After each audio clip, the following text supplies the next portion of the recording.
আসসালামু আলাইকুম। আমরা এখন ৯ নাম্বার পর্বে এসেছি। এখানে আমরা পড়ব কি নিয়ে? লাইন স্পেসিং নিয়ে। তো এটা বাড়াই, লাইন স্পেসিং। ওকে, তো লাইন স্পেসিং নিয়ে পড়ব। লাইন স্পেসিংটা আমরা পাবো হচ্ছে হোমে থেকে। এখানে এই যে ছোট্ট এখানে লেখা লাইন স্পেসিং, মানে এর প্রত্যেকটা লাইনের মাঝখানে যে দূরত্ব থাকবে এটাকে বলে কি? Line spacing. ধরি আমার এটা এই যে প্রত্যেকটা লাইনের মাঝখানে ডিফারেন্ট কত, পরের লাইন হবে এখানে, এর পরের লাইন এখানে, যে অনেক বড় ব্যবধান না? এন্ড এটাকে যদি আমরা কই গেল, এটাকে যদি কমায় নি, এই পুরাটা ধরলাম, এরপরে একে দিলাম, এই যে এটার মাঝখানে ব্যবধান কমছে না?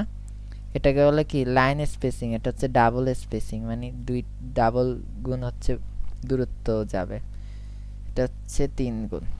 এটা হচ্ছে কি বলে? লাইন স্পেসিং, মানে প্রত্যেকটা লাইনের মাঝখানে দূরত্ব তৈরি করবে। Double line, multiple line, paragraph spacing, এখানে যেগুলো আছে এগুলো প্যারাগ্রাফ স্পেসিং। প্যারাগ্রাফের মধ্যে স্থান ফাঁকা কেমন হবে না হবে এটা হচ্ছে প্যারাগ্রাফ স্পেসিং। ওকে, যে প্যারাগ্রাফ স্পেসিং যেমনটা হয়।